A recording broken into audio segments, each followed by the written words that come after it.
Welcome to Football with Cheese. Happy Thanksgiving, everyone.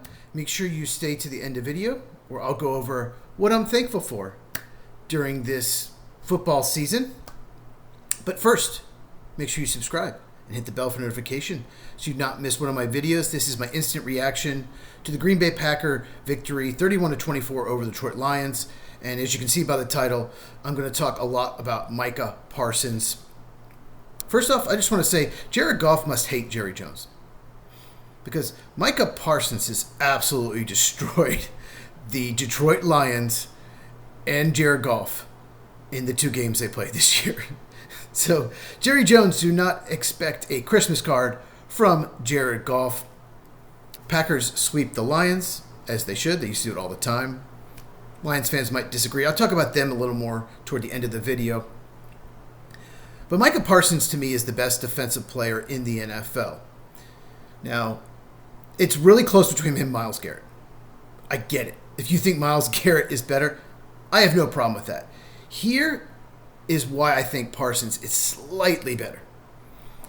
He doesn't have as much talent around him on the defensive line. Let's just talk about Garrett real quick first. I've got it pulled up here. Maybe. Where is it? Okay. He plays with Malik Collins and Alex Wright, Shelby Harris, all of them having really good years. Mason Graham's a rookie. He's been up and down, but that's a lot of talent on the defensive line. Micah Parsons doesn't have that kind of talent. Devontae White, pretty good interior pass rusher. He just got hurt. Hopefully it's just a high ankle sprain. But he hasn't been consistent. Rashawn Gary just isn't the player he used to be. He's gotten a lot of sacks this year, mainly because he's not getting double teamed like at all because of Micah Parsons. And Lucas Van Ness hasn't done much. Their second best pass rusher is Kingsley Enagbare, who had a great sack that was taken away by a horrific penalty call by the refs. I'll get into that in a second. I want to try to keep it positive, but we have to mention how horrible the officiating was in that game. But Micah Parsons, I got a couple stats here. He has now 8.5 sacks in 5 games on Thanksgiving, at least one in every single game. And he is the first player in NFL history to have 12 sacks in his first 5 seasons. He's got 12.5 on the year. Reggie White, Bruce Smith, Lawrence Taylor, Myles Garrett, TJ Watt, none of them ever did it. Derek Thomas didn't do it. That is incredible. To be that consistent, to be that good. And he was incredible in this game. He had some really good run stops. But they also did what the Cardinals did. And if you watch the Arizona Cardinal Green Bay Packer game, you need to learn. You need to watch the game. There were 8 snaps that they didn't double team Micah Parsons. He had 6 pressures and 3 sacks. It cost the Cardinals the game. Yes, the Cardinals could have beaten Green Bay. And the Lions, I don't have the numbers yet. I'll rewatch the game tomorrow. But the Lions tried this at least 7 or 8 times. I know you have Taylor Decker, a very good left tackle. I know you have Penei Sewell, one of the best right tackles in the NFL. But no one can block Micah Parsons one-on-one. Chris Darrisaw, a top 10 left tackle in the NFL, looked like a practice squad player for the Vikings last week. That's what Micah Parsons did to him when they didn't give him help. So Parsons ends with 2.5 sacks. I hate the half sack thing. Just give them each a sack. But when they didn't double team Micah Parsons, he was always getting the pressure or getting a sack. And I do not know what Penei Sewell was doing on that last play. It looked like he expected help, but it was really just him and Parsons one-on-one. Of course, Parsons destroys Goff for the sack on 3rd down, which forced a field goal. And once again, you could say Myles Garrett is as good or a little better. I have no problem with that. I just think Parsons is better, not biased. He gets more double teams, more triple teams, and he has more pressures. Garrett has more sacks. I'll give him that. Like I said, he has more talent around him on that defensive line, and he might be better at getting the quarterback down. He probably is. But analytics has shown sacks are good. They're better than pressures. But pressures are almost as good. They force incompletions, and they force turnovers as well. Cowboys fans, hope you like those draft picks because you've lost one of the best defensive players maybe in NFL history when it's all said and done. He's going to be a Hall of Famer. He's just incredible. Real quick, let's talk about a couple more Packers, and we'll talk about the Lions, and then we'll do what I'm thankful for. Jordan Love was amazing. 4 touchdowns, no picks. Should have had 5 touchdowns, though. Didn't have the best first quarter. Had Bo Melton wide open, threw it at his feet. He would have had a walk-in touchdown. So it wasn't a perfect game, but Jordan Love, his touchdowns were tremendous. He put them right on those hands. When he does not have pressure, when he has time in the pocket, he puts it on the guy's hands. He's so accurate. He's got such a great release, so much zip on the ball. And when he's pressured, yeah, that can lead to some inaccuracy like the play to Bo Melton I mentioned. But even so, he was on his back foot, completing some big passes in the second half. And Dontayvion Wicks, I have to bring him up. He was a 5th-round pick 3 years ago out of Virginia. And the big knock on him was drops. That's why he wasn't a 2nd or 3rd-round pick. And he ran about a 4.6, but great route runner, great against man coverage. And he was tremendous in this game, probably the best game of his career. He had 2 touchdowns. He had that catch at the end, the contested catch. If that goes incomplete, Detroit has the ball around midfield with just under 2 minutes to go, down 7.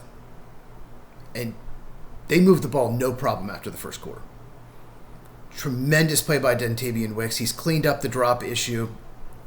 And I don't really understand why the Lions played so much man. I know that's their style of defense. But Christian Watson and Dontayvion Wicks are really good against man coverage. And teams have been beating the Packers playing a lot of zone. So I question Kelvin Shepard's game plan. But just want to mention that Jordan Love and Dontayvion Wicks were tremendous in this game. Now the Lions, they just have more flaws than years past. 2 years ago was their year. They should have won it all. They had a huge lead in the NFC title game at San Francisco. I absolutely believe they would have beaten the Chiefs in that Super Bowl. The 49ers lost in overtime. I think it would have been a really bad matchup that year for the Chiefs. But the Lions, the offensive line isn't as good, especially the interior. Although Frank Ragnow, their center is coming out of retirement. That will help. They can move Graham Glasgow back to guard. So they'll get an upgrade there. But the interior offensive line's a problem. They were missing Kirby Joseph, really hurt. The safety play has not been good since he left. The secondary just did not have a very good game. Aiden Hutchinson had some pressures, but just did not make the impact they really needed in this game. He's still a great player. He's just not Myles Garrett or Micah Parsons. And then you got to mention Amon-Ra St. Brown. Went down with an ankle injury. If Brown is out for an extended period of time, or even the season, the Lions could be in trouble if even making the playoffs. Can't believe I'm saying that, because they are a really good team. But Green Bay gets the win in Detroit on Thanksgiving. Okay, so what am I thankful for? I'm thankful for Bears fans. That's right. Because my Bears are the most overrated 8-3 team in NFL history. Video has absolutely blown up. Mainly because Bears fans are trolling me. They're all over the comments. They are livid. How dare I say anything negative about the Bears? But we're 8-3. But we're in first place. Guess what? You're not in first place anymore. Technically, I guess it's a tie. Packers and Bears. But the Packers will be in first place, very likely, starting tomorrow when the Bears go to Philadelphia and lose. So, yeah, you were in first place very briefly, and won't happen again the rest of the season. And I'm just thankful for all my subscribers. My channel has almost doubled in the last month. So keep sharing this with anyone who loves football. I cover Chiefs interception. Okay, good start, Dallas.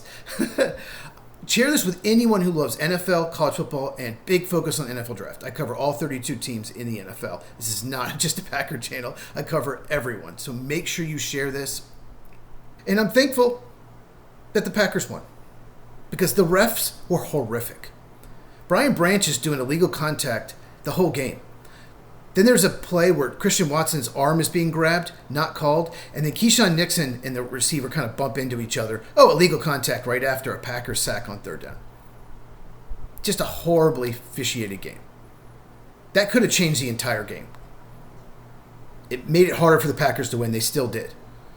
And I'm thankful that I don't have to make a Matt LaFleur should be fired video, because usually you have to make those.